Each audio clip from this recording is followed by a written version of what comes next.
Welcome to blog post number 8, The Hidden Cost of Gaming, Sleep, School, and Emotional Regulation. We need to talk about something uncomfortable, the way video games are affecting our children, not just their behavior, but their ability to sleep, regulate emotions, function socially, and succeed in school. As an educator, parent, and someone who deeply studies brain development and personality, I'm seeing a pattern that can't be ignored. It's bigger than screen time limits. It's about what happens to the developing brain when games become the main source of dopamine and identity.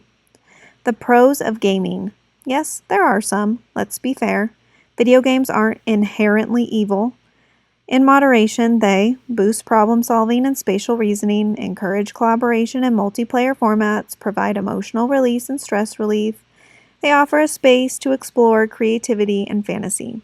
For some personality types, particularly introverts or intuitive thinkers like INTPs, INFPs, or ISFPs, gaming can feel like a much-needed break from overstimulating or judgmental environments. The cons: a surge of dysregulation.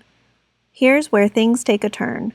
We're seeing more and more kids who don't sleep enough because they game until 2 a.m., skip meals or barely eat, are chronically irritable, anxious, or impulsive, explode in anger when told to pause or stop. And it's not just kids. Their parents are gaming too. Parents lose track of time, routines fall apart, meals aren't made, bedtime is a suggestion, school all of a sudden becomes a suggestion. This isn't about judgment. It's about a reality we have to face. We're raising children in a society where digital dopamine has replaced basic self-care. And the results are showing up in school, home, and mental health statistics. School feels like a threat for many kids, especially those who are gaming constantly. School becomes the enemy. Why? It's slow, it's boring, it asks them to earn dopamine through effort, not instant reward. Kids come in dysregulated, angry, and defensive. They aren't bad, they're in withdrawal. Personality types and their struggle with routine. Certain types struggle more than others to self-regulate without support. For example, INTJs and INTPs may forget time exists entirely. They need external clocks and firm boundaries. ESFPs and ENTPs chase fun and stimulation. They're easily hooked on video games and may resist routines.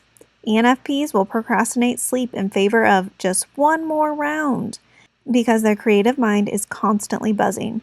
These types don't need punishment, they need structure that honors their wiring. The developing brain and the cost of overstimulation. When the brain is constantly flooded with stimulation, light, sound, adrenaline, it struggles to develop impulse control, has a harder time focusing on tasks without high reward, gets overwhelmed by delayed gratification, builds emotional reactivity, not regulation. And this doesn't just affect learning, it impacts friendships, family connections, future work habits, mental health. So what can we do? Start small. Start with what I call the 3 F's. Food. Make sure your kids are eating consistent, nutrient-rich meals. Fresh air. Move their body outside for at least 60 minutes a day. Fun with you. Reconnect with your child through shared play. Even 10 minutes a day fills the connection bucket. And finally, bring structure back. Have a tech cutoff time. Strong-willed child, use choices. Do you want bedtime in 5 minutes or 10? Do you want to take a bath first or go right to bed? Do you want to read 1 book or 2 books tonight? If you're co-sleeping and trying to stop, do you want me to stay with you for 5 minutes or 10 while you fall asleep? Create a rhythm where video games don't become the central reward for existence. It's not about shame, it's about reclaiming the kind of childhood that builds resilient, self-regulated, fully functioning humans. My final thought, video games aren't going away, but we can change the relationship our kids have with them and with themselves. Understanding their personality is the first step. Then comes connection, consistency, and courage to do what's hard. Let's start rewiring the world, one child, one home, one boundary at a time.